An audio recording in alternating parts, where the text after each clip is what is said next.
Therapy Army, must be having you. Big up to every one of you people. Big up to every one of you. How are we doing, people? How are we doing?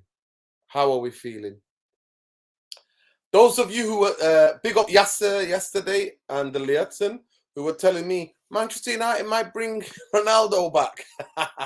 Ronaldo was never coming back. Never. Ronaldo, so the club just briefed it out that Ronaldo's getting a sack. Of course Ronaldo's getting a sack. Roy Keane did not even any of what Ronaldo did, and he got sacked. Big up the Liadson, bro. Listen, if you can, jump on, bro. Jump on. Jump on if you want. Big up Mundo. Easy. Big up Mundo. Therapy Army, welcome to United Real Therapy. Let's be having you. Liadson, if you want to jump on, you can, brother. It's so funny, Mundo. I did a show, obviously, yesterday and the day before. I hope you're well. Hope the kids are well, bro. But I did the show. And I'm basically telling them that there's no in the hell way Ronaldo gets back into it. And my original tweet stands. Soon as I saw reveal it all, I called it what it was, exit interview. It's an exit interview. So it's really interesting. We had a little debate here yesterday with my other friend Yasia and the Liadson, Mundo Liadson, and basically said Ronaldo's contract is going to have to be. There was no way he could come back from this. I don't want to bang on about him. I don't want to go on about it, but we have to address it. So obviously, did you watch it? Have you watched the Ronaldo interview? I've seen both parts. Yeah. And what was your just initial reaction? You know, after I watched the first part, I wouldn't say I sympathise with him, but for me, the first part I couldn't really take that much issue with because the first part was all about his perception, right? About how he'd been treated by the club and what had happened with his family, etc., etc. Mm-hmm. But I just could not accept the second part because himself and he allowed peers to tell blatant lies against the manager.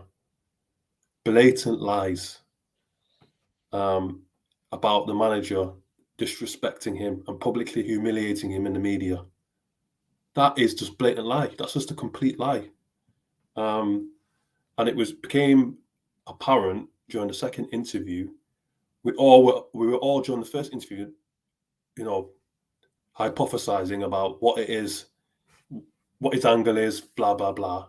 Second part, it spelled it out clearly. 3 issues. Number 1, he's not getting into the team. He's not playing football, right? So that's what his gripe's about. Number 2, which I thought was outrageous, was the fact that he needed to do an interview because people were saying that no clubs wanted him.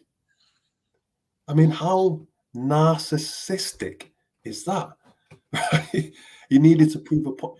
So the disrespect he's talking about from the media, and this is the other thing as well. I don't want to drill down into it too much about the family issue, but granted, I don't read the world's press, so I don't know what was being said about him in Portugal, in Spain, or wherever else.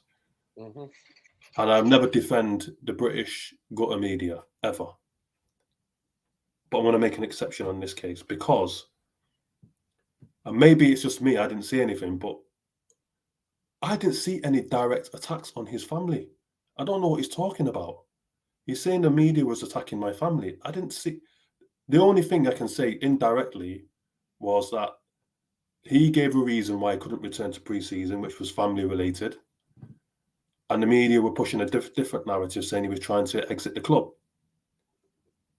2 things can be right at the same time, yeah? He can't deny that he was trying to exit the club. And, you know, unless he's saying the media knew what the situation was, which I don't think they would have because they would have reported on it, we didn't know that his child was ill. Because the line that was coming out was personal reasons. And he can't deny that he wasn't trying to force a move. Are you on mute? I think you're on mute. You're mute. I think a lot of people had to literally talk about it and thought it was part to do with his family. It was. Yeah, they thought it was to do with his family. Portuguese media, because I looked at the Portuguese media and they Yeah. were like something to do with his family. And I was like, that's why I was like in spaces. I was like, I believe him when people were like, no, you just drive for. And the manager believed him. The manager even came out and said he's got personal reasons. We're ready for him when he's, when he's ready to come back. We're here. Except everything they said in the media was positive. So I don't know where he's got this. To be fair, some people were insinuating it's because he wants to get the hell out of here. We have to see that there were some people insinuating he's done this because he wanted to get out of here as well. The thing that to me, where I believe him, because this is just my experience of in the corporate sector and how corporate greed is, right? Blatant throughout history for all the different things that I've They wanted him to go on tour. They definitely wanted him to go on tour. They wanted him to go on tour, and because the commercialization of him having not gone on tour for 2 days, having not gone on tour. Colin, come back if you're there. I could see you, but if you want to come back, no problem. Big up Tom. It's because they would have made more commercial revenue with Ronaldo being there. He's the biggest attraction, the most recognizable footballer in the world, one of the biggest names in world football in the history of football, really, with all the social media and everything that exists. So the amount of money and revenue that would have driven in that part of Asia and Australia would have been huge. So I know 100% they literally would have thought about, hey, this is what we're going to do with him, and they would be like, well, why can't you come? And obviously, at the same time, to be fair, all of the journalists were being briefed by Mendes. Mendes was briefing all of the journalists, saying that Ronaldo wanted to leave, and Ronaldo wanted a Champions League, Champions League club. But at the end of the day, it is what it is. We'll leave it at there. I just wanted to get your reaction. Tom, the Edson, and Colin properly on social media. We've all talked about Ronaldo. I think he's done. The only thing that I wanted to say was that I've been through this before, and maybe my experience of seeing this has shown, maybe because of my age, our age, Mundo. Ronaldo, for me, I said, as soon as I saw it, I said it was an exit interview. Within 40 minutes of seeing it, I said, this is the goodbye. And that's why I've been super chilled. I'm not being irate. I'm not being going on him because this should have been done. The reason why this didn't get done is because the Glazers wanted a fee. And that's why Man United were also pushing that no other club wanted him. That was also being pushed by journalists close to Manchester United as well, saying, oh, these clubs don't want him. These clubs are not. No, Manchester United wanted a fee because to replace him, they wanted to get, to put that money forward to whatever, and they didn't. But at this moment in time, Man United will terminate his contract, but the registration still belongs to Manchester United. So Manchester United can still try to get money for Ronaldo. And obviously, we don't know what's written in his contract. Footballers' contracts are like surreal. I saw one. We got friends in it. We grew up with. One of them is an agent. He showed me a contract once. you know what I'm talking about, Abdi. You know what I'm talking about. Like, he became a football agent and he showed me, and I was like, what? They put these types of clauses in the contract and all of this kind of madness. It's crazy. It's like any other contract. I'm obviously Mundo is involved in illegal in the law world, and he can talk a bit about that. So Man United still will own his registration, but the idea of him coming back and all kiss and makeup and all of that business, no hell way. When you say you don't respect the manager, see you later. Colin, you've not been here. You've never had you on the show before. Welcome to United Real Therapy. Talk to me. How you doing? You all right? Can you hear me okay, first of all? Can hear you clearly. Yeah, good man. So, I don't know. I agree that it's Ronaldo. It's finished at Man United now. That's it, done. I feel a bit sad about that because it seems that there's a trend going on with club legends where they just don't seem to get the exit they should be getting from our club. And it usually ends badly. You look at Roy Keane, you look at Van Nistelrooy, Beckham, Stam, all these top guys, and they all go out the wrong way. And that is starting to annoy me a little bit because it's avoidable. First of all, I don't agree with the interview. But the interview has happened. So let's set that aside. Forget the facts. Actually, it wasn't an interview. It wasn't an interview. It was a collaboration of a PR Ronaldo TED Talk. It was like a double act of a TED Talk. I have never called it leading Ronaldo. He was leading Ronaldo to water almost, because I have never heard so many leading questions and summaries by a so-called journalist to somebody that they're supposed to be integrating and like interrogating and questioning. The only thing that he ever did was like say that you know that was wrong. What you did was wrong.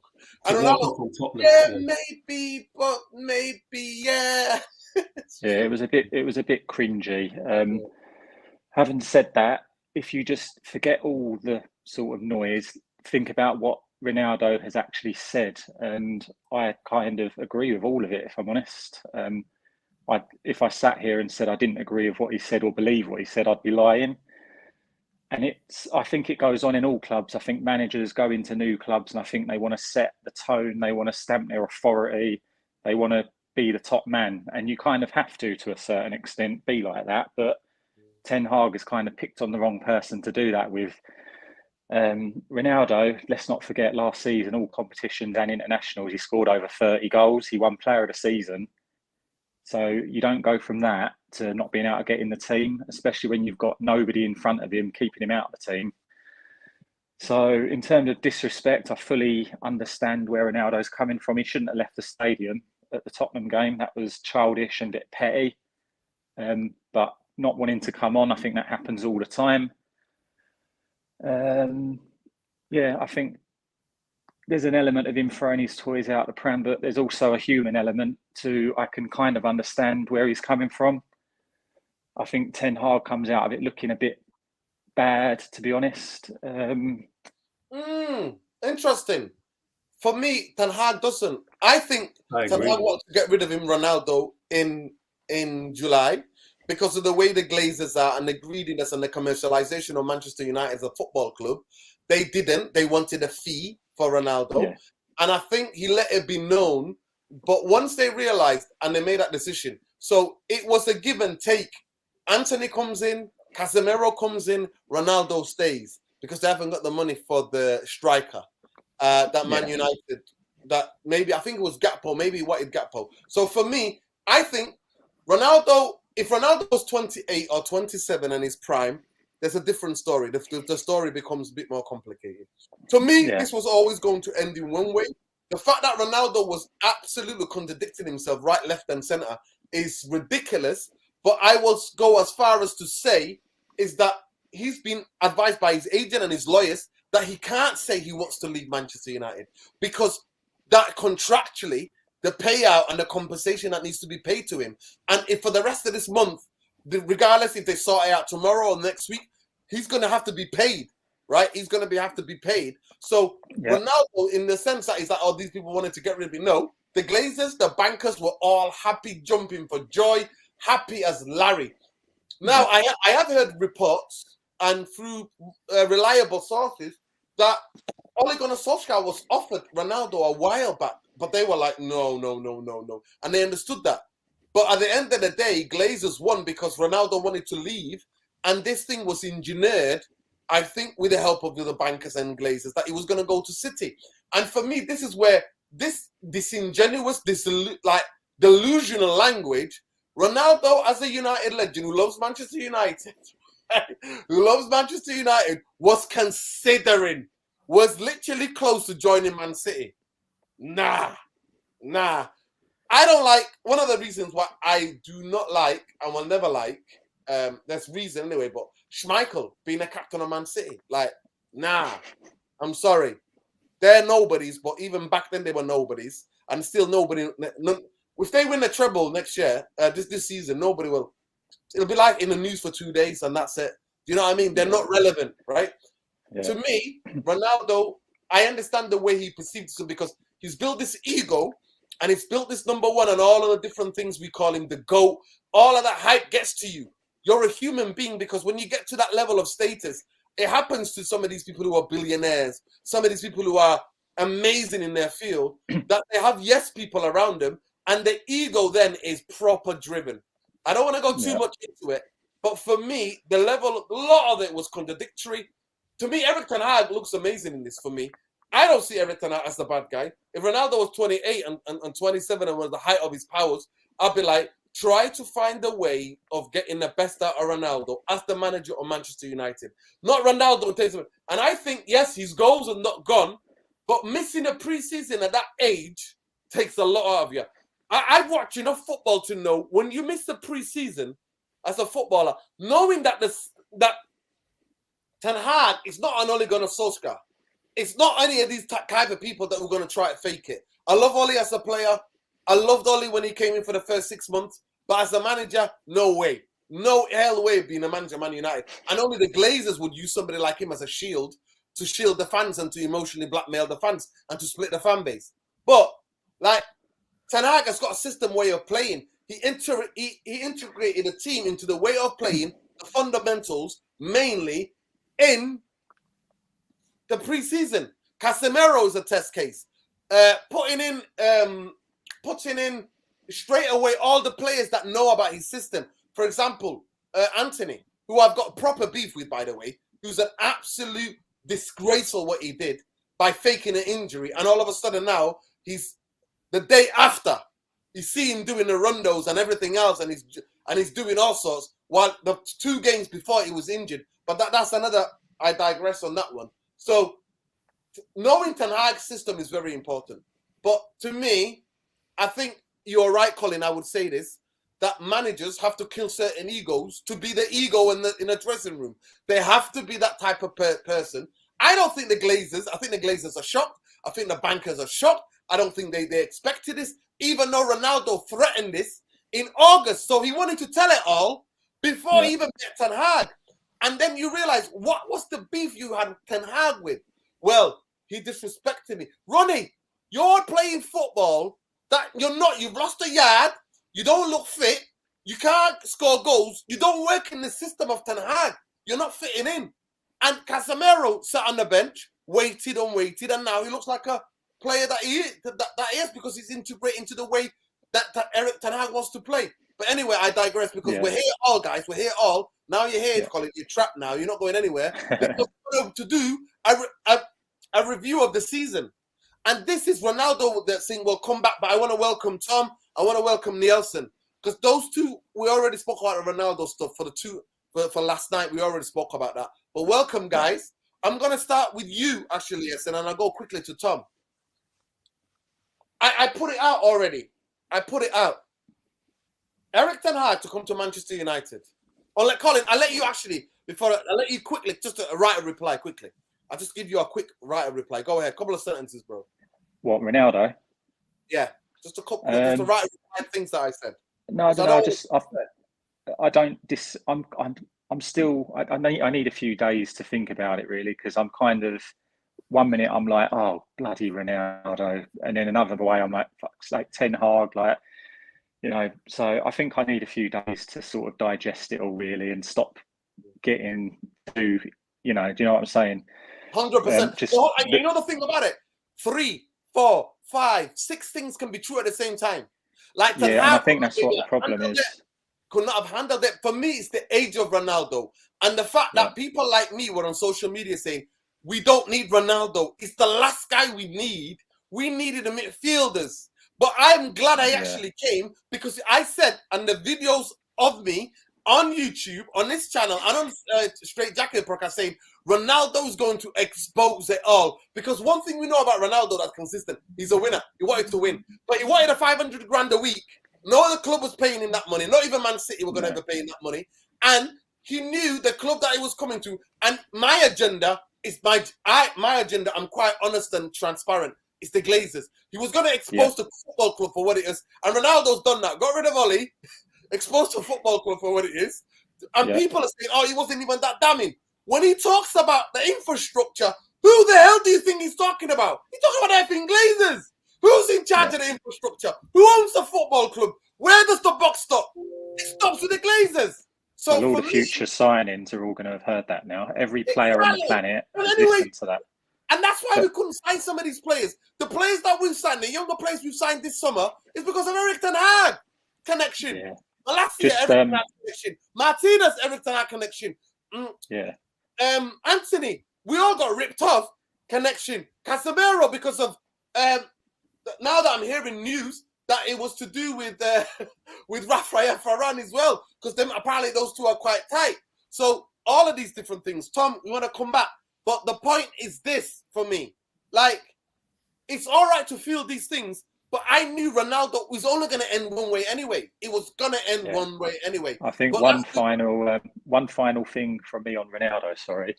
I think a decision has to be made tomorrow, because when the World Cup starts, if he starts banging in goals, it's just going to turn even worse. If he scores 4 or 5 goals at this World Cup and we've sacked him, like, we have to make a decision tomorrow before the World Cup kicks off, because the Glazers will be thinking, he's scoring goals at the World Cup, might be able to get some money for him, and it can't drag on any longer. It has to be nipped. Tomorrow is the final deadline for me on Ronaldo. Decision day tomorrow. I think the club, I agree, it has to be done this week before Portugal play the first game, 100%. But I think they're talking to the lawyers. I think I would have to take time, look over the contract again and again, that the small print, everything, and then be clear in the direction they want to go to. But anyway, Lietz and Tom, if you're there, come back, bro. I want to get your insight. So, Eric Tenhag was brought in to change the culture. We know the culture was take the piss FC.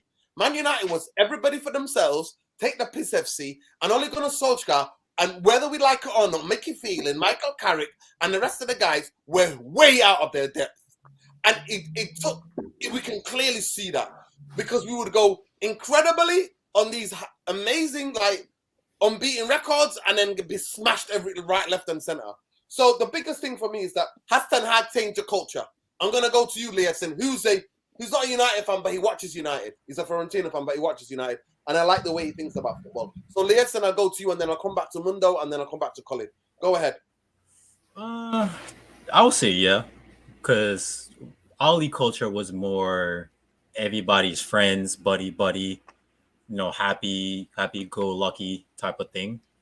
It did get toxic in the end, but now you can see with like Tenhag, there's actually structure. There's rules. If you break certain rule, it doesn't matter who you are, doesn't matter how special you are, you will be benched, or you might get dropped down to the lower teams for like a game or two. So, and then you can clearly see it with the whole Ronaldo situation. Tenhag, he's not only a dictator, but he's a dictator with a conscience. Because if Ronaldo, sorry to go back to Ronaldo, but if Ronaldo had walked out on any other team and the manager that was a true dictator, or if it was any other player, he would have just been stuck in the under 23s or the under 18s or whatever is below in the United Youth League, and he would just stay there until he just run out his contract, until they sell him. But you can clearly see that he thought about it. He saw that it was Ronaldo. He probably sympathized with Ronaldo, so he gave him the armband for the next game. So I would say yes, he did change the culture. And then also too, you see with Rashford. Rashford is way more disciplined. Bruno's more disciplined. Who else? I would say McTominay is more disciplined. Fred looks more disciplined. He's still kind of erotic in my opinion, but he still looks more disciplined. Yeah, so you could definitely see that he did. That'd be my answer. Big up, Mundo. Has Tenhag changed the culture? By the way, there was a lot to change. And that's why I am more forgiving of Tenhag more than anything else, because what he walked into, what the club that he walked into was, yeah. Let me just get the super chat. Big up, Caleb Bailey. It says Glazers out should be the focus on nothing else. 100% I agree. Big up to everybody, by the way. There's over 120 of you in here. Smash a like on the video. Subscribe to the channel if you're not already subscribed. Hit the notification button because it lets you know when we're live. Go ahead, Mundo. Has he changed the culture? Should I tell you the biggest indicator that he's changed the culture? Because throughout this whole Ronaldo saga, I've not heard a peep from the Man United dressing room. And for me, that's telling me that that manager is in control of that dressing room. Because if this was last season, all those players would have been briefing the press left, right, and still would have been so much stuff coming out of that dressing room. Stuff about the manager or stuff about players or stuff about Ronaldo. And I've not heard a peep. So for me, that in itself tells me that that culture has changed, because now these players recognise there's a man in charge and he doesn't give a shit who you are and what you've achieved in the game. If you fuck about, it's over. And if he's able, and he's allowed Ronaldo to go out there and basically sack himself, right? He's done his job for him, hasn't he? Ten Hag's just sat back, not said anything, and allowed Ronaldo just to do his thing. And I'm telling you, I said it. Every time he went for dinner the other night, whether he's in Manchester, whether he's back in Holland, whether took a little holiday, he is literally sipping on that wine nicely, like nicely sleeping with conscience clear, nicely sleeping. And these players now, and these players now know that sends a very, very strong message. 100%. No one, when this player FC, no, it's not happening. And I'll be honest with you, I think there'll be a lot of relieved players in that dressing room, to be honest. I think there'll be a lot of players who will be glad to see the back of Ronaldo. I honestly think that. 100%. 100%. Yeah. That's the only briefing, really, that's coming out. And it's coming out from Manchester United, by the way. Because you can see the types of journalists who brief Manchester United, the ones who've got contacts and the ones who work closely with Neil Ashton, saying that the players are like, Ronaldo can't return. Ronaldo cannot return. The only player that we've seen was Raphael Varane. And within the French squad, he said basically, you know what I mean? That's what happens with footballers. But he wasn't like backing Ronaldo. He was just like, that's what happens. Yeah, and he said, of course, it's going to affect us. It's going to affect the players. Yeah, of course. It will affect the players. But, no, Bruno had a mini interview as well.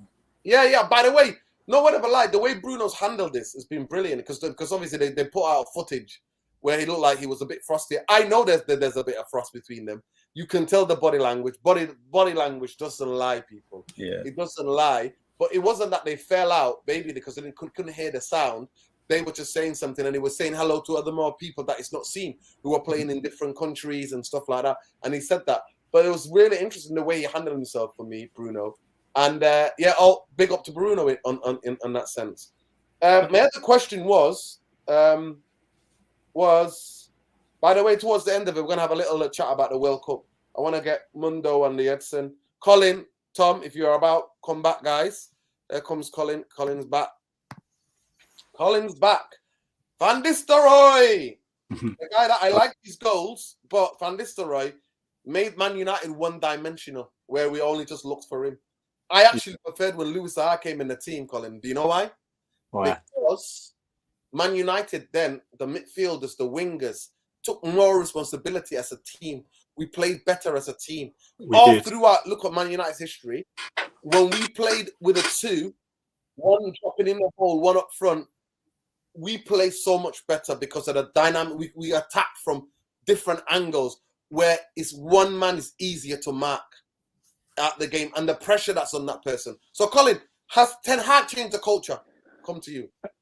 For me, it's too soon to say, and I'm kind of holding back a little bit on Ten Hag because mainly I'm seeing the same things this season as I saw last season. Like, you'll get a humiliating defeat, you'll get some bad performances, then you'll get a good performance, then you get a bad. Like, it's very flaky still at the moment. So until I see a bit of stability in our performances, I'm reluctant to say I can see any change. I think my general opinion on it is a lot of fans, nearly all the fans. Can I ask the question? Do you feel a bit more connected with certain players and the way we play football and the intensity and the aggression which we show in certain games?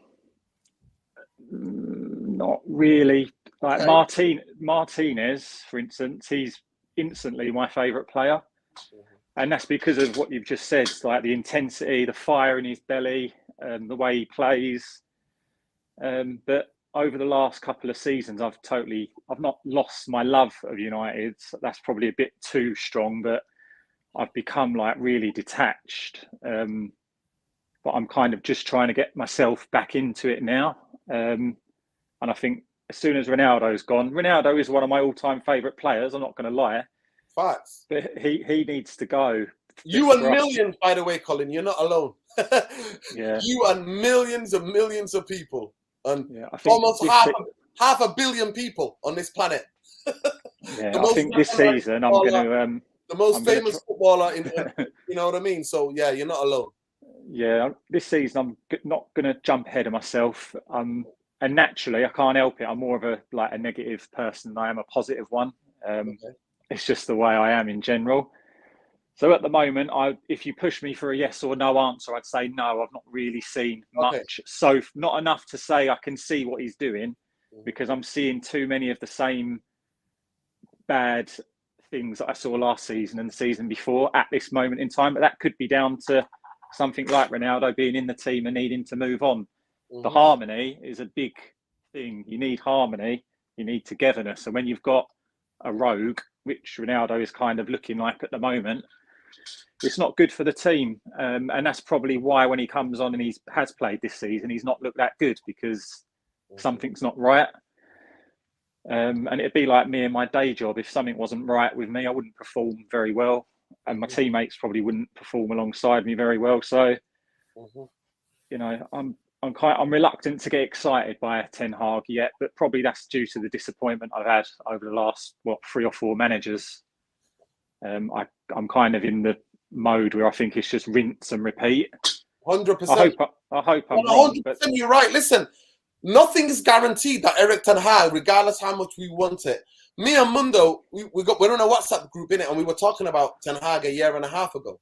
We're talking about possible managers. We're talking about Pochettino. Pochettino had a lot of stock at a certain time. We're talking about other young players, Nangelsmann. We were talking about these about a year and a half ago. And one of the biggest things why me and Mundo, I don't want to put words in his mouth, but we agreed to because at least with the Glazers and Glazonomics and the way the club is run, we'll play better football. So at least Man United will play better football. Nothing's guaranteed, because the rinse and repeat what you're talking about and you being cautious. By the way, in all football, there are football optimists, wherever team they are, there's optimists and they're pessimists. Trust me, we swing between. 17 years of supporting Man United, I'm not really in love with the way the Glazers run the club. So I love United. I love certain players. I've loved certain teams, but am I connected to the football club deeply? No, I'm not. I'm not, because the Glazers play against us every week. But to me, it still might not work, because if he doesn't reach, that's why I want Liverpool to be bought by billionaires, because then Man City, Liverpool, Newcastle, 3 teams guaranteed within a couple of years, Champions League football, 3 teams guaranteed within Champions League football, 3 teams, and United, Chelsea, Spurs, Arsenal, 4 for 1 place. And for me, because I fundamentally believe Manchester United are not going to challenge for a league title or a Champions League while the Glazers are in charge. Well, the Glazonomics runs everything. Yeah, so I agree as well. Unless we get a freak season, I totally agree with you. But the Europa League now, you look at the teams that have dropped into that, soon the Europa League will become bigger than the Champions League, because the Champions League is made up of the biggest clubs on the planet. And if those clubs are in the Europa League, Barcelona, Juventus, United, there's more, Roma, there's loads of top clubs in the Europa League. And I think that's good for that tournament, really. Obviously, we want to be in the Champions League, of course, but it's going to get very, very difficult and frustrating, even more frustrating over the next 10 years for us. And I think the days of one team winning it year on, year out is going to be over. But that's what we're used to. So it's hard to come to terms with that not happening again, really. In 2 sentences, I'm going to stay with you, Colin. Has he got the big decisions right? Example, Maguire. Example, Ronaldo. I know Ronaldo, you've already answered, but Maguire, do you think he got that decision right? Yes or no? But he got now, Maguire is 4th choice centre for Manchester United. He got the Maguire thing spot on, and he got it right. He got it right, but it took him too long to get it right, because he knew he was coming to United months and months before he come here. So he should have known full well. He should have been briefed. He should have been up to speed with what was going on with Maguire. And to start him at the start of the season, I don't really get that. He should have been out the team straight away. But he's corrected that. He's out the team. We look a lot better without him. and you've got to give him credit for that because the last manager didn't have the courage to do that. So I give him credit for that. I think the Ronaldo thing, he could have handled it better, and that's about as far as I'm going to go in on Tenhag for that. I think he could have handled it better. Just coming back on the Maguire point, Yeah. I disagree with you slightly because I think he played the Maguire thing spot on, and I'll tell you why. Because he knew if he was saying to those players he wanted to keep that dressing room, get it united, so he had to treat everybody with a clean slate. So he came into that dressing room saying, "I'm not going to look at what you've done in the past." And he didn't take the armband off him straight away because he can't just go into the dressing room and say, right, Maguire out of the team, you lost the captaincy, having not even kicked a ball for him, right? So because he knew that Maguire was, same as Ronaldo, he's allowed them to do the job for him. So he's put Maguire in, Maguire hasn't performed, now we can say, and the team respects him for this, they can't go against him for this, now we can say, well, actually, it's not based on what you did last season. I've put you in my team as my captain. You haven't performed. Now you're out. I gave you a chance. Fair point. Right? Fair point. That. So it's a good way of looking at it. Yeah. So that's why I think he's played a blind on Maguire, because now Maguire slips even further down the pecking order, and now the rumours are that he's leaving in the summer. But you can't say he wasn't given a chance. He was. He's not fit for the system. See you later. Same with Ronaldo. Can I go one further? Just quickly, I'll come to you, Leedson, because Mundo just answered that perfectly. That another thing I'm going to have to bring in is the British media. The England supporting British English media would have hounded him if he would have took the captaincy of him, if he would not have played him. The fact that he played him and that everybody can see what Maguire is in the way we want to play, the modern way. And I'm sorry to say, to be vindicated again, people. I'm sorry, but I'm going to have to say it. I was on YouTube telling Saeed, big up Saeed, by the way, ATV, that Maguire was the last guy Man United should buy. Mundo can tell you as well in the WhatsApp groups. Yeah, I remember. It's like Saeed would call him Harry Beckenbauer and all these. Yeah. I was like, Harry Beckenbauer, who? Even when they were telling me he was on form, I was like, the modern way to play football, if Manchester United want to compete for big trophies, Maguire ain't the guy. And we might not still be the guy, because I don't think Lindelof is the guy. And I don't think Varane, if his inconsistency with the injury, is the guy either. But anyway, Liadson, I'll come to you. I think the English supporting media would have absolutely nailed him. He was too clever, too smart for them to give the metaphor, give Maguire the rope, and he did the rest, if you ask me. Get the likes up, people, because you know what? I'm not going to click on any of the comments.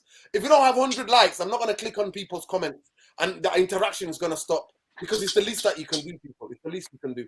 Liadson, stop being lazy. Come on. Right. Has he got the big decisions right? The big decisions, I would say yes. Like you were talking about the Maguire situation, moving players off from their starting point to the bench. Yeah, I would say he did. Like, I think the only manager that could actually come out with chest to say, "Hey, I'm not playing Maguire," is probably Pep and Klopp.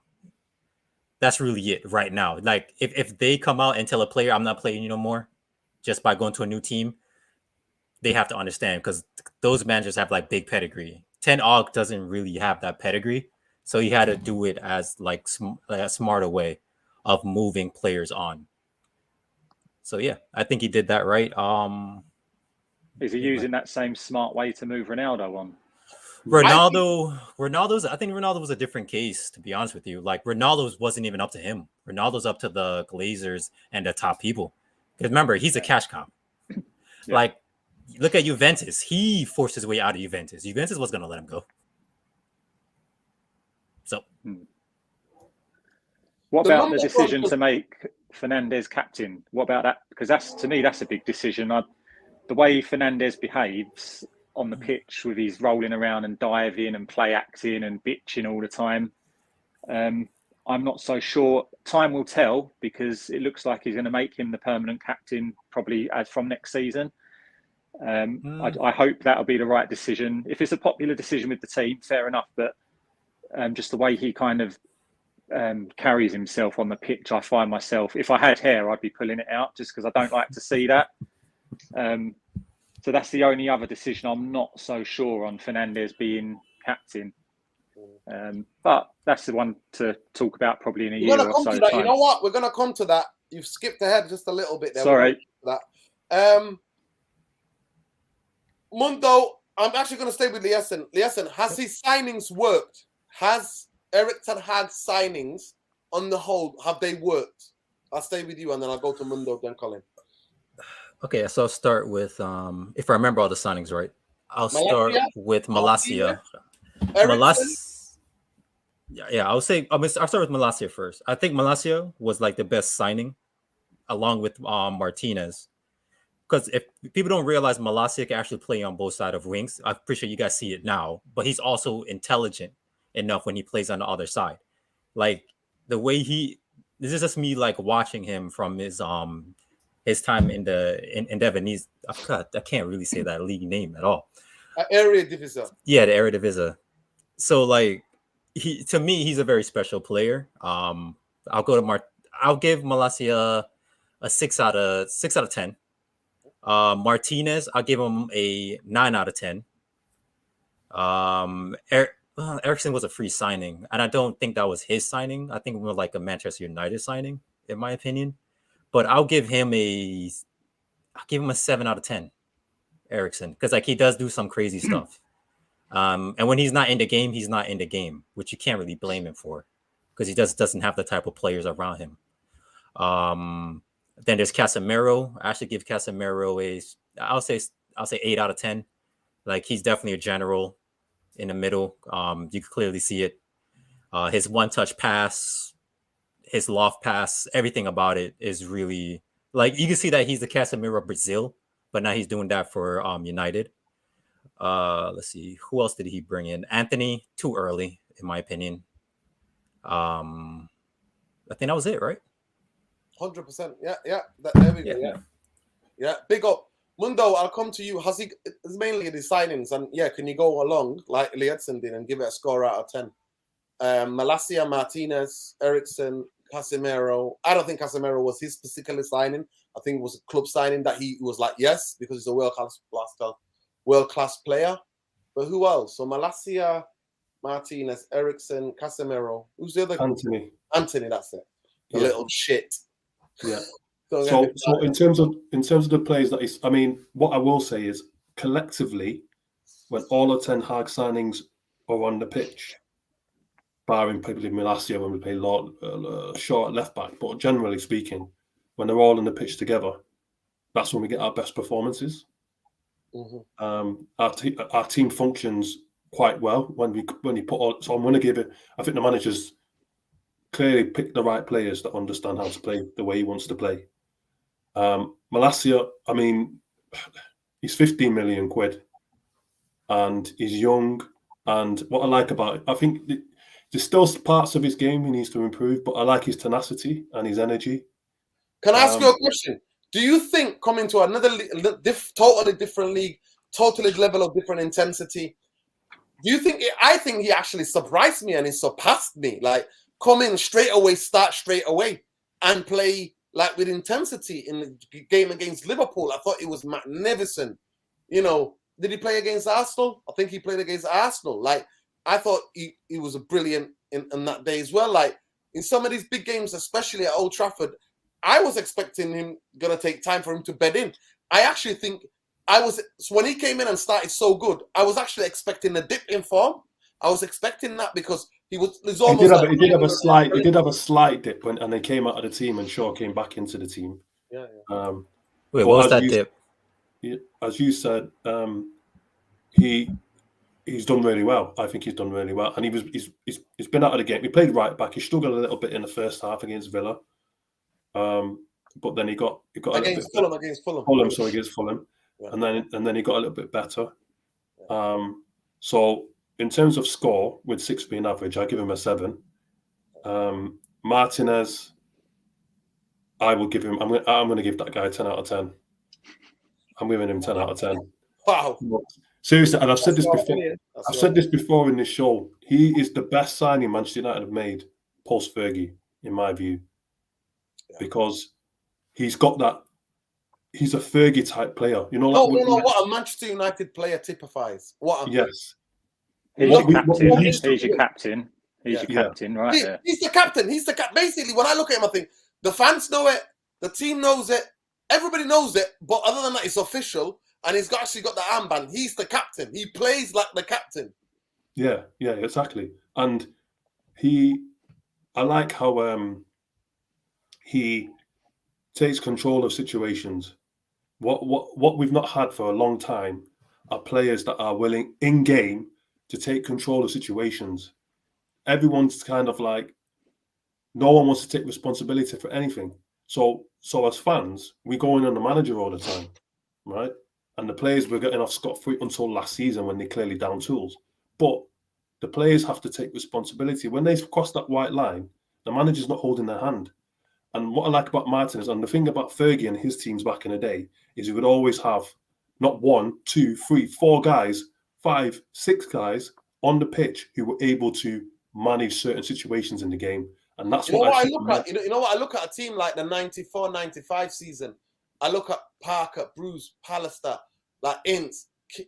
Was it Ince, Robson, Giggs? Was it Giggs on one side? Kanchelskis on the other, Cantona, Hughes. Like every one of those players could be captain. Like out of the 11, we had 11 captains, and it went till the 90s. They were all freshened up. Then the youth team came in. Go on quickly, Casemiro, Mundo. Tell me about Casemiro. Casemiro, then Eriksen. Casemiro, I will give him a 7. I think that he has been a steady influence. There's been games where he's been really good, some games where he hasn't been too good, but you can see what he brings to the team. And I think that when we have that triumvirate of him, Martinez, and Varane, I feel comfortable in games. I think we've got those 3 players on the pitch. We haven't had that for a long time, a solid base, and I feel comfortable when I've got those 3 on the pitch. When one of them goes out, that's when I feel a little bit uncomfortable. All our best performances have been when we've had those 3 on the pitch. So I'm giving him a 7. Who else is left? Anthony. I give Anthony a 7 as well. I think that there's parts of his game that are very underrated. I like his use of the ball in tight spaces. I think he retains the ball unbelievably well. Like to see him go past defenders more. His use of the ball is unbelievable. Eriksen. And Eriksen. Who are you talking about? Use of the ball. Is that who you're talking about? Anthony. Anthony, yeah. Yeah. And he's in my bad books, by the way. He's in my bad books, guys. Yeah, I know. He's pulled a fast one there. And finally, Eriksen. I'm going to give Eriksen 8 out of 10. Woo! I'm going to give him 8. The reason I'm giving him 8 out of 10 is because that's a very generous. I think defensively he's a massive liability. No, he is. But the reason I'm giving him an 8, the reason why I'm giving him an 8 is that despite the fact that he's a defensive liability, he hasn't got the legs, he influences games. He does influence games, right? I'll give you that. You can see the difference between when he's on the pitch and when he's not on the pitch. Yeah, in terms of our use of the ball. And yeah, so I think, and I don't want to be too harsh on him because he should be in the double pivot. He's not had a preseason either, to be fair. He's not had a preseason, and when he's played, he has influenced games. So I'm giving him an 8. There we go. Well done, Mundo. Listen, big up. Caleb Bailey says, all I hear is January targets. We need a structure. Yeah, of course. Well, I don't think actually we need a structure anymore. I think we need a structure in terms of ownership. We need an ownership change. Then a better structure will come. Let me just get this Miasi. I can't even bloody say it. What's Miasi saying? He just come here to say he's top of the league. No, I've seen something ridiculous about Saliba. I knew it. Saliba was very lucky in your last game. He could have had a straight red card, mate. Straight red card against Wolverhampton. Straight red, mate. No, to be fair to him, though, Saliba is quality. He's been brilliant. He's a really good player. He's been brilliant. But we're going to see. We're going to see if he gets picked for France. We'll see in the World Cup. We'll see. Mm-hmm. We'll see. All will be revealed, say Miasi. Yeah, big up those same answers. Mundo Martinez gets 10 out of 10. Saliba gets 11. Who's on top of the league? Arsenal with 5 points clear. But how long are you going to stay there, saying Miasi? You don't have to put a super chat in. Answer the question. What, are we going to give you till February or March? When do you go back to your normal place in the league? Is it February or March? What's going on? Talk to us. And yeah, congratulations to Edu being confirmed as your director of football. Right. So wait, before we move on the Zayn Miasi thing, Zayn, I want you to look up Serie A, top of the league 2015, and see which team was on it. Then I want you to look through the season to see what happened, because I predict that's exactly what's going to happen to Arsenal. woo! Leonson bringing the fire. He's not even a United fan. He's bringing that fire. But anyway, so we talked about, as you got the big decisions, we talked about the signings. You've all talked about the signings, yeah? I'll just do my one quickly. Go ahead. So Martinez, I'd probably give a 9. I think he surprised everyone. I think a lot of people owe him an apology, and it was verging on uncomfortable and bullying, the way the pundits were talking about him before he'd even signed. Mm-hmm. So I give him a 9. He's been the best signing so far. Eriksen has been the second best signing for me. Every game I've seen, he's controlled the game, and he's done all the things that I hoped Pogba would have done when he was here more often. I agree that he is a liability sometimes defensively. I agree with that.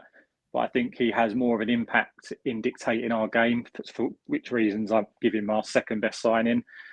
Malacia, I think he's been brilliant. And I love when we sign an unknown player. It gets me excited because you don't know what you're going to get. And when you get someone who's good, you get an extra buzz because no one else knew about him. So I'll probably give him a 7. Anthony, I'll probably give a 7. He's scored a few goals, but outside of that, I'd want to see more from him. But I think I'm thinking about the price tag when I say that. I know he's only young. I don't think we needed him. I think Garnacho is probably better than him, if I'm honest. From the little I've seen, I probably rate Garnacho better than Anthony. He's more electrifying. He's got more pace. I just think he's a bit better, but we'll see over the course of the season. Casemiro, I don't think I've seen anywhere near enough from him to give him any more than a 6, to be honest. That's not me saying he's crap, because I know he's a quality player, but I think he needs a little bit longer for me to see how good he can be and how good he will be.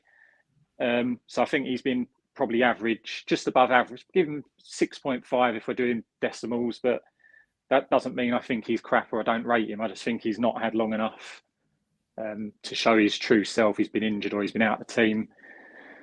I think that's everyone that I've captured there. Big up. I'll answer this question quickly. I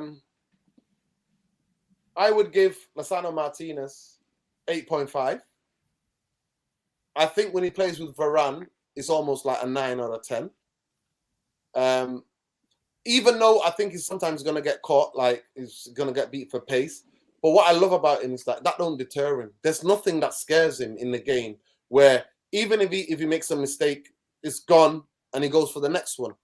To me, I always like my defenders aggressive and we play with intensity. So for me, he is a absolute fresh, like, you know what I mean? Like I can't say, like, it just gives me so much joy. Did we overpay for him? Yes. Malacia, I already scouted him because I watched the Conference League. I know. I watched 2 games in the Conference League. Sorry, 4 games. Because he was the first player that one journalist in Holland linked us to. Soon as Erik Tenhag signed, the first player Man United were linked to was Malacia. So I started to watch him and watch the conference, Europa Conference games. And in the final, he was man of the match. In the semi-final, he was one of the best players for Feyenoord. He just stood out. He just stood out like a massively stood out in terms of his aggression and intensity. So I'm going to give him, because I didn't think he could start like this straight away coming to the Premier League and start with this aggressiveness and start with this intensity, especially big home games against the top 4 sides. So I'm going to give him 7. Has he gone to the World Cup or not? Yeah, he's gone to the World Cup. I'm going to give him a 7. And Casemiro, I did doubt him. I said his legs are not there. I think the Premier Leagues can find you out. But I think some of the games has been sensational. His experience, his ball, like just intelligence. I still think the balance in midfield is not right. So I'm going to give him, for taking his time and being patient, I'm going to give him an 8. Ericsson is the one I struggle with because I 100% understand both of you guys why you would give him an 8. But I'm going to actually give him the lowest point. I'm going to give him 6.5 because the defensive liability in the games where we get caught up in, and the game against Man City, I don't know what he was doing.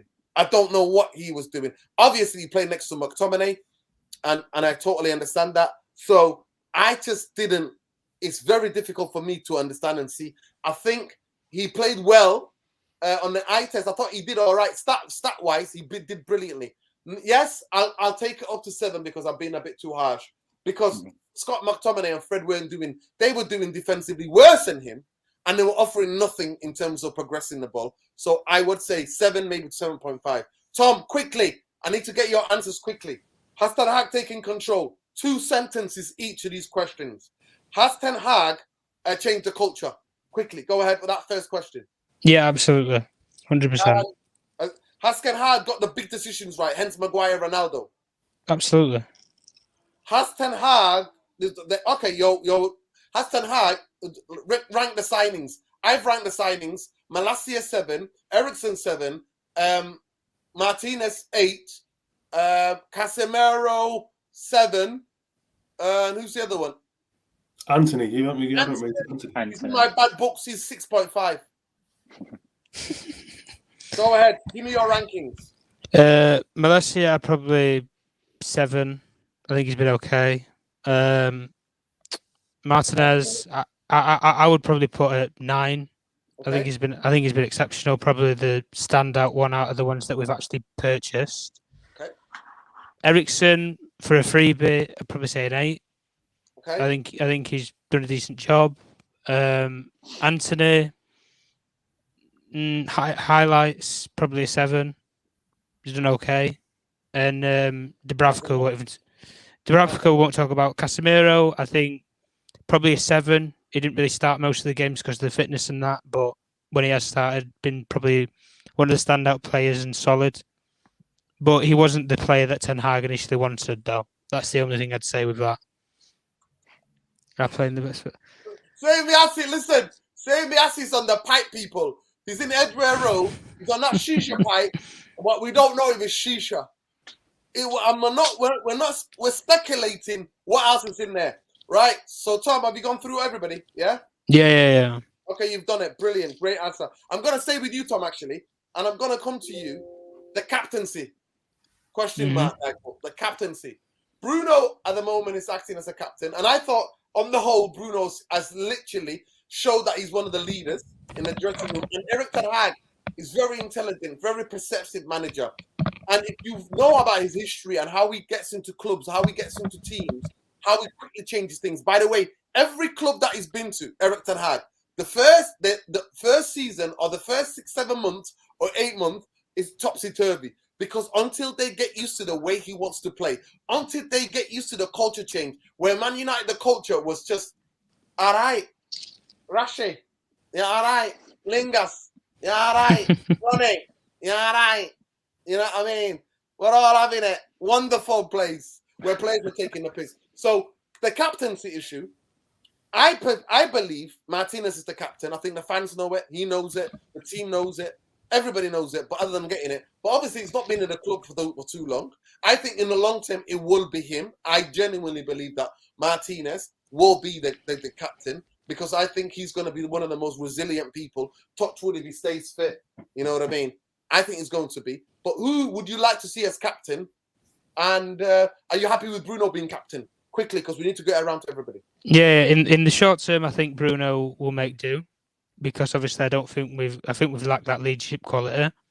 But as a long term, with the long term approach of it, it was either a case of I always thought it was a case of we had to buy a captain and bring them to the football club to lead. And I think Martinez is leading by example. He's definitely the leader and the stand-up person in the back four. So why can't he do all that for the whole team? There we go. Listen, let me just get this in. Arsenal are playing the best football in Europe. Yeah, I'll give you some of that. I think they're playing very good football. Tom, you can come back, hopefully find your charger. I'll just quickly say to Zane, I went to the Arsenal-Liverpool game with my Arsenal mate, and something has definitely changed at Arsenal, definitely. And I don't like it, if I'm honest. Are you close? Are you very close to It probably Arsenal? take me a couple of hours to get to Arsenal. My friend's got season tickets, so I'll be going. I'll probably do a vlog from the Arsenal end when they play Man United. Do an Brilliant. undercover vlog. Be careful.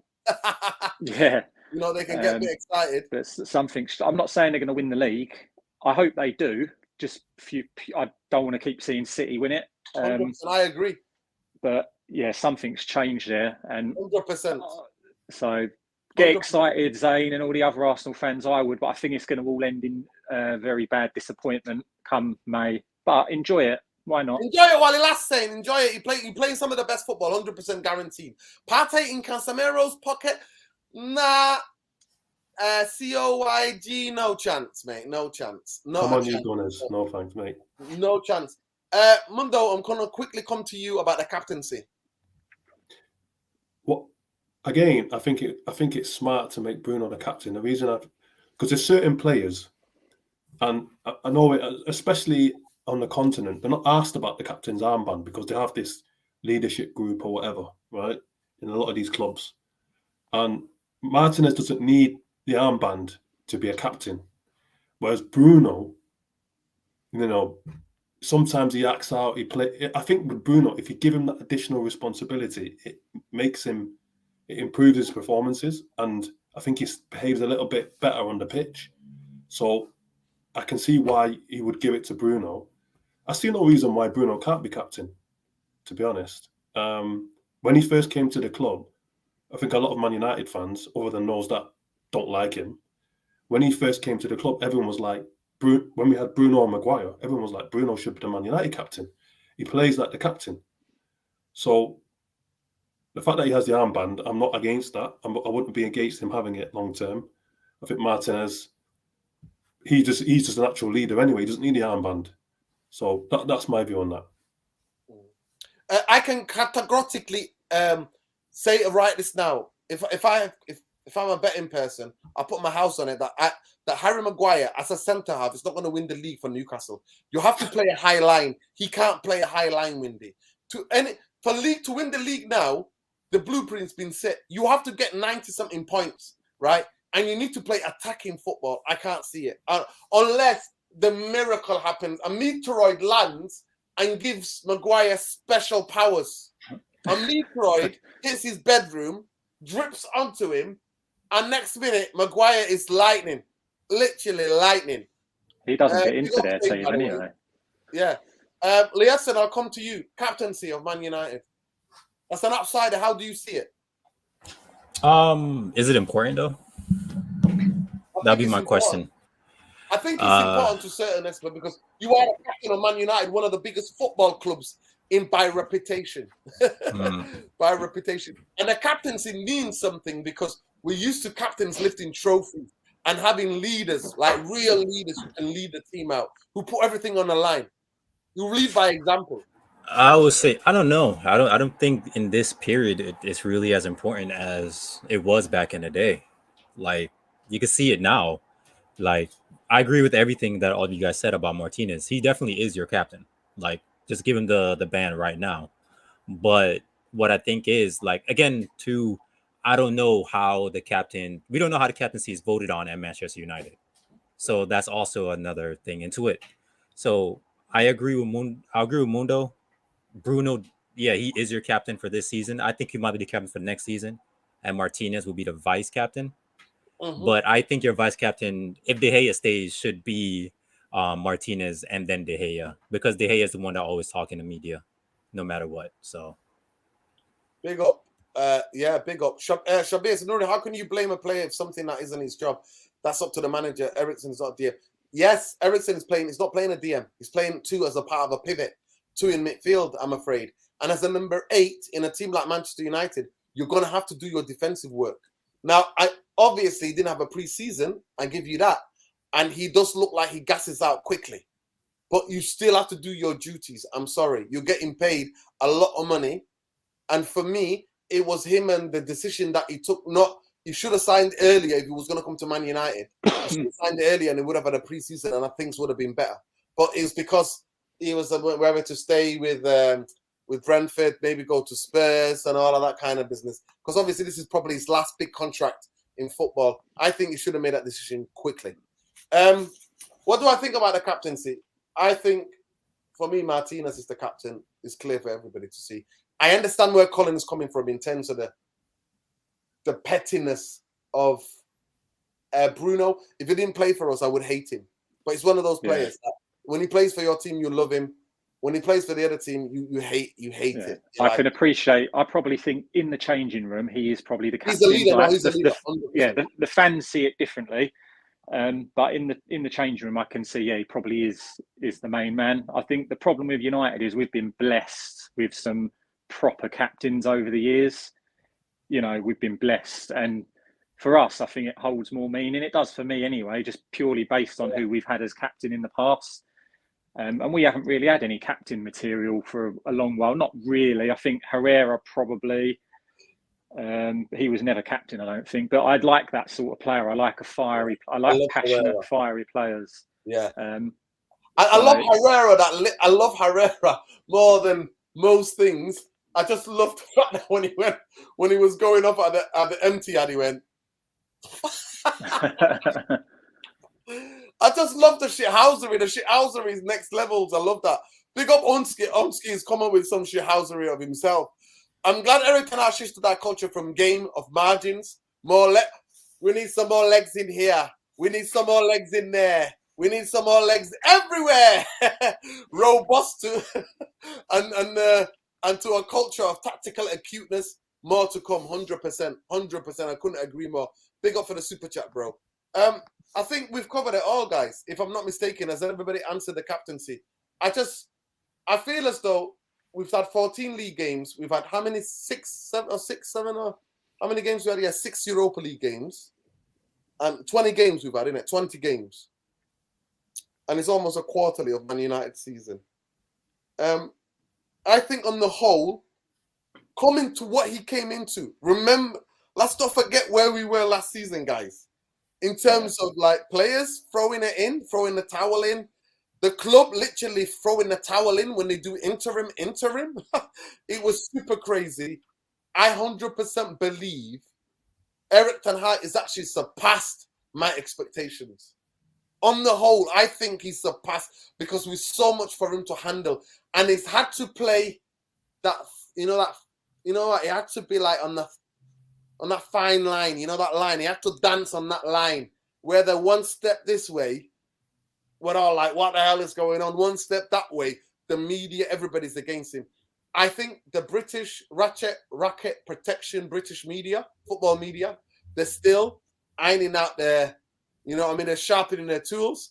And I will 100% say with confidence, with my chest, that this furore of examining the performances of Van der Beek is in direct shots at Eric Tenhag.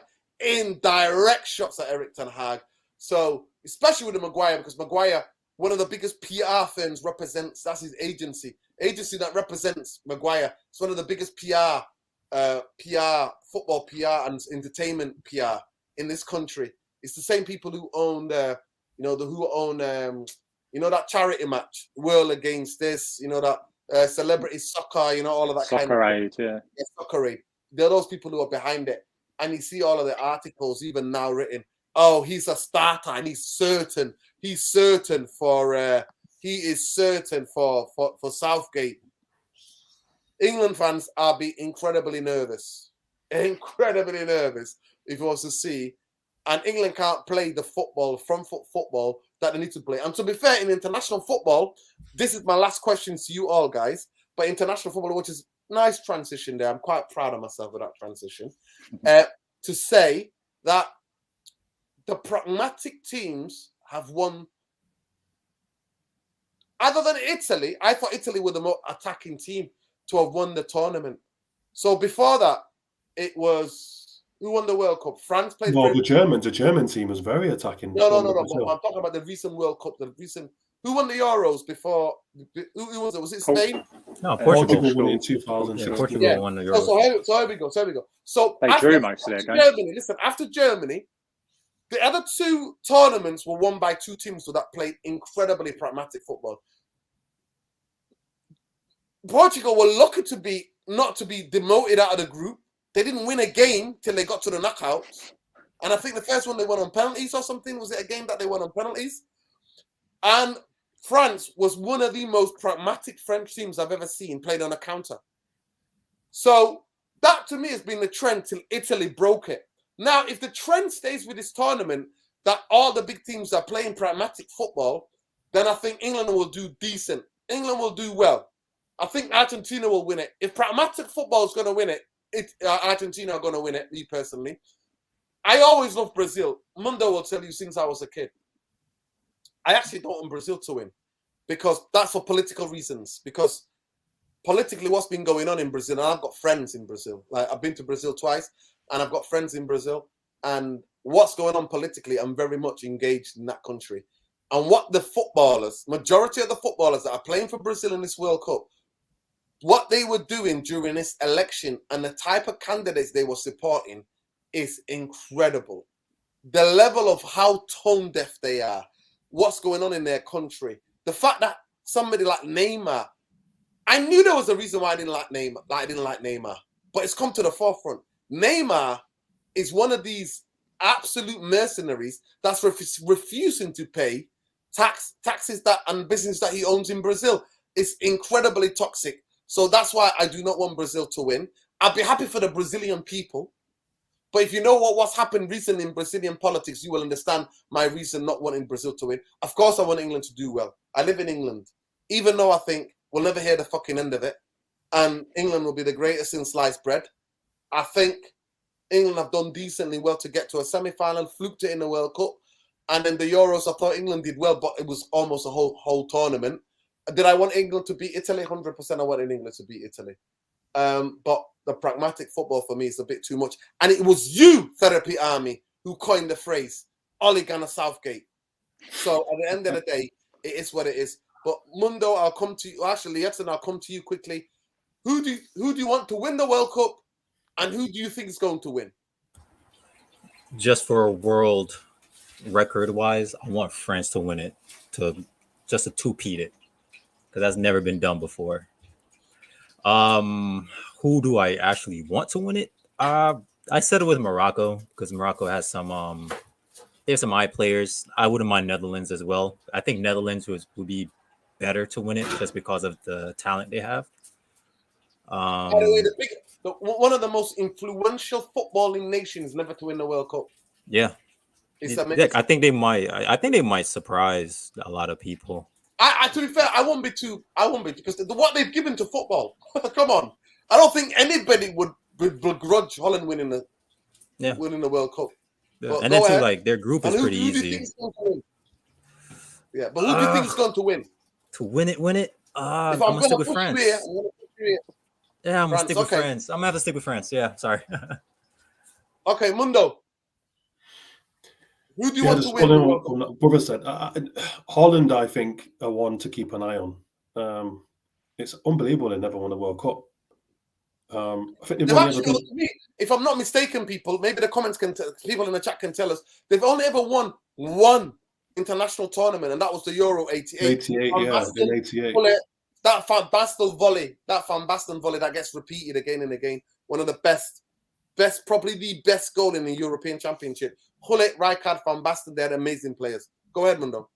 So I think the Dutch, keep an eye on them. But I just think because of the conditions, and when I think about the build up to the World Cup, nearly every team has had some issues with their players. Injuries, a lot of injuries, big players for a lot of these countries. The only two squads that are kind of had plain sailing so far, and the conditions, and the fact that they've got players in there that are having decent seasons, Brazil and Argentina. So I can't see beyond those two in terms of winning the tournament. Having watched Portugal the other day, they play better without Ronaldo, by the way. Without Ronaldo, you have what to say. Without Sorry, Ronaldo, Colin, they play better without they Ronaldo. because you know, when you watch Benfica and Sporting in the Champions League, they've got some very good players. They're very technical, and watching them the other day, they play like some of those goals were ridiculous that they scored, right? But it's Ronaldo factor. I think without Ronaldo, they could go deep and they would be the underdogs, the outside bet. But I think Ronaldo's going to hamper them. I really do. So Brazil or Argentina, and out of the two of them, they'll meet in the semi-final. It's Messi's World Cup. I'm going to go for Messi. I want to think Argentina are going to win. Yeah. Ooh, and he's a United fan, eh? He's a United fan. I think it's finally going to happen for him. It's finally going to happen for him. I actually think Argentina, for me, for the first time ever, a team, they've got the best unbeaten record they've ever had in a tournament. They've conceded the least out of all international tournaments that they played, the Copa America. They beat Brazil in the Maracanã to win, even though it was under COVID rules and all of that business. But they literally, the team that, out of all the teams that Messi's been in for Argentina, this team actually play majority of the game without Messi, but they give Messi the ball in the most crucial areas. And that, to me, is incredible. And what this manager that used to manage the under 21s, what he's done with them is incredible. That Enzo Fernandez kid, I know he doesn't play, he doesn't start all the time, but he started in the Copa America. He was immense. Colin, take it away. Who do you want to win? Two teams that you want to win, other than England. Right. Other than England, I don't really want anyone to win it other than England. I think Argentina will win it for all the reasons you've both said already. This is the first World Cup I can remember where there isn't really a standout favourite. I think there's probably 5 or 6 teams, including England, that are very strong. So it could be one of 6 teams, I think. And you're looking at the classic teams, you know, the Brazil, the Argentina, England, all the usual suspects. If I had to put money on it, I'd say Argentina. Again, I can just see Messi lifting the World Cup. I think Ronaldo is going to score quite a few goals in this World Cup. I don't know why. I've just got a feeling he's got a point to prove. If he plays, which I think he's guaranteed to play, I can see him scoring 4 or 5 goals, maybe more. England, I think they're going to bomb out because I just don't think Southgate's got what it takes. I think he's a bit of a coward coach, and he will hold us back like he has done in the last 2 tournaments. And I don't think we've got the chance of an easy run this time like we had the last 2 times. So Can England meet France? Can England and France? Quarterfinals to meet France, I think. Yeah, I don't know. I just can't see us doing much. I hope I'm wrong. Obviously, I hope I'm totally wrong. But if it's not Argentina and not England, then who else? A lot of people think Brazil are favourites. I think you've got to say Brazil. It's going to be one of those 2. Unless they meet, I don't know if they can meet. I've not looked at it. Well, if one semi-final, they can meet. If one of them finishes second in the group, they won't. But if they both finish top, they're going to meet in a semi-final. They're due to meet in a semi-final. Yeah, I don't think you can look past those 2 teams if you're a betting man, but it could be one of probably 6. So it could be a shock tournament because, as I said, I don't think there's a standout team that is just head and shoulders above the rest, personally. I think man for man, England have got a brilliant team, apart from 1 or 2 players that shouldn't even be there. They've got a really strong attacking lineup and they're quite good defensively and they're good in midfield, but will Southgate do what needs to be done? Will he be courageous or will he be cowardly? I don't know. For me, the best 2 centre-halves England can play, for me personally, is Ben White and Stones. And if you're going to say and one more, Cody's better than Eric. To me, I call Maguire and Eric Dyer the twins. They're twins. They're twins in terms of clumsiness. They're twins in terms of costing you goals. So those 2 clowns, no disrespect in terms of football thing. I don't know them personally. I think, to me, Cody's a better organizer than both 2. But to me, I would play 4-3-3 if I was England. And I think you've got the place to play 4-3-3. By the way, big up Jesse Lingard talking about his mental health and try to help other people speak about mental health. Big up. Same as his back, people. Let me just get this. Rashid. Big up, Rashid. Big up. Thanks for the super chat, man. Big up. I'll say it simple. Don't never discount the Germans. They've took more attackers than anybody else. We've only took 1 striker. More attackers than anyone else. I think England's weakest point is the centre half positions. But I think if we're going to play 4-3-3, which he's not going to do, I would play 100%. I will play Trent is in midfield. I would play Trent. And I know some of you might be shocked. I'd be like Trent on the right hand side of a 3 in midfield. I would play Bellingham as just the head, and then I would play Rice just as the number 6.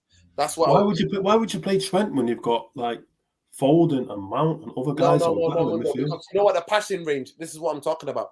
His levels on the ball and going into the right-sided areas would be incredible for me. His switch off play. You need to be able to switch the play, and his like the counter attack teams as well. And the balls that he could play from midfield is devastating. I won't put him anywhere near defense. I think in midfield he can get closer to people. I wouldn't play Foden in terms of the number 10. That's what I would play. I would play Bellingham as a more of an attacking kind of 8/10. On the left-hand side, I would play Rashford unbiased. Hang on Rashford on what side, sorry? Left-hand side, Rashford. Oh, okay. Rashford. You said right-hand side for a minute. Yeah, sorry. No, on the left-hand side, I will play Rashford. Right-hand side, I will play Sacco. And you know what? If it's up to me, I think Kane slows the play down. I would play Phil Foden as a number 9. Honestly, I would. No, your England team's going nowhere, mate. That's what I'm saying, you know, Mundo. But I would though, because sabotage. I would give the movements where people can interchange. The front 3 can interchange. Like Saka would maybe stay out wide a little bit, but I would play Phil Foden as a false 9 because I think Harry Kane stops England. Me personally, well, like he did in the World Cup. Like he didn't do anything in the Euros either. But let's get to Harry Kane. What he says about Saka. Talking about Saka. Same as I said, Saka will be England's star player. Kane is washed out and he can't take the hit. Well, we agree. Same yes, we agree. But I'm not smoking that shisha pipe either. But we agree on that one. I think Harry Kane can be the biggest gentleman. Unless they play him as a number 10 stroke, like number 10, where he's going to be. And they play Rashford and they play somebody more quicker than Saka up the pitch. Who's quicker? Can England play out wide? Who's quick? Sterling? Maybe. But anyway, guys. What do you mean? Saka's quick. Saka's not slow. But is he lightning? Is he lightning? Yeah, Sterling is faster than him. He's got pace and power. No, but Sterling's a bit faster. Well. Sterling's a lot faster than Saka for me. Saka glides. He glides more, me personally. But I could be wrong. I don't watch him enough. Listen, it will be what it will be, people. We'll be doing some World Cup content. But listen, I just want to thank everybody. Thank Tom. Thank Lietson, thank Colin, thank Mighty Mundo, and obviously I'm your host, Mr. Structure. But Colin, can you let the people know where they can find you, please? Let them know about your YouTube channel. Yeah, I've got a new channel. It's called Ev's Matchday Moments TV. Check it out, see what you think. But what kind of content do you do on the show? So I've got watch-alongs, which is more like commentary rather than watch-along. I do opinions on stuff. I've started a new thing, Ask a Rival, where I interview different fans from different teams. But as I said, it's just off the ground at the moment. So have a little look, give a bit of support. What's it called again? Actually, can you write it? Can you just go into that little window where you are on the StreamYard and just write it in there so people can see? And it's a good thing for you so people know straight away to go to your channel. So delete where it says Colin, edit that, and write it in there if you can. I wasn't sure whether to write it as my name when I came in. Now, don't worry. It's fine. As long as I can see you. If people try to sabotage the channel, the chat knows. That chat knows. People that try to sabotage the channel, people like Lietson will get away with it. So it's called Ev's Matchday. Ev's Matchday Moments TV. Yeah, let me just get that in the chat. Let me get it in. Let me put it in the chat. People, please make sure you give the brother a follow. There you go, people. I've just put it as there. Thank you. Appreciate that. There you go. Big up. And are you on Twitter? No, I don't do Twitter. I'm on Instagram. Okay, what's your Instagram? It's exactly the same. Ev's Matchday Moments TV. There you go. There you go, people. Make sure you check that. Mighty Mundo on Twitter.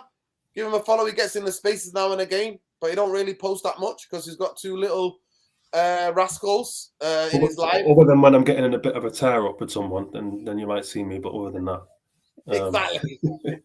Exactly. And Liedson, it's just basically this is the Liedson 100, if I'm not mistaken. But listen, Therapy Army, please on your way out, we've had a consistent 140 people in here. Please smash a like on the video. Subscribe to the channel if you're not already subscribed. I really enjoyed the show tonight, proper structured show. Other than us just reacting to what Ronaldo's been doing, it makes a refreshing change. I don't think the fans need to fall out about Ronaldo or Tenhag. Ronaldo's 37 years old. At the end of the day, he's not the future of Manchester United. Eric Tenhag is the guy who's at the helm. I think if he wins any major trophies or competes for any major trophies, it will not be because of them. It'll be despite of them, like Fergie was papering over the cracks. But we need a new ownership, guys. I'm done with being patient with the football structure. Manchester United need a new owners. And to me, I'm grateful that Liverpool are going to be sold. And I hope Liverpool get billionaire, because then the pressure will go, because all the apathetic fans in that stadium will have to surely do a walkout of certain games, because Liverpool will be finishing. And the Glazers the only thing they expect from any managers is 4th place, because that brings them commercial revenue in the Champions League and a bit of the glory. So it keeps the fans off their back. That's how they feel. Even though we're not being challenging for a league title or going anywhere, we've not been past the quarterfinals in the Champions League for the past decade. And that just shows you who we are. And what we are the first ever English team to ever win the Champions League. What is now the old European Cup, which is now the Champions League. So we were the train setters. Everybody else followed us. Remember that, people. There we go. There we go. There you go. Colin letting you know, showing you. That's where it is, people. So big up to every one of you. Thank you for getting involved. And those of you watching this late, please make sure you get in the comments. Let me know who's your favorite for the World Cup, who you want to win. Let me know about all the questions we've answered. Has he changed the culture? Rate the signings, the captaincy issue. So let's go, people. Let's go. Big up to every one of you. We always say win, lose, draw, Glazers out, bankers out. Man United need to go back to being a football club. We're not a football club. So at the moment, I understand where Colin is. I understand everything where Colin is. And please go and check out his channel. Colin, you know where he's at anytime you want to come on. But get a Twitter. You don't have to be on Twitter, but get a Twitter so that at least if you're doing a football content, it's good to know and to connect with people, mate. Yeah. I've got my reminders set for you, so I'll be on again. Speak to you again. I've enjoyed it. Good man. And the rest of you as well. Nice to meet you. That's it. Big up to every one of you. Peace, love, light, Glazers out, bankers out, always, people. Take care.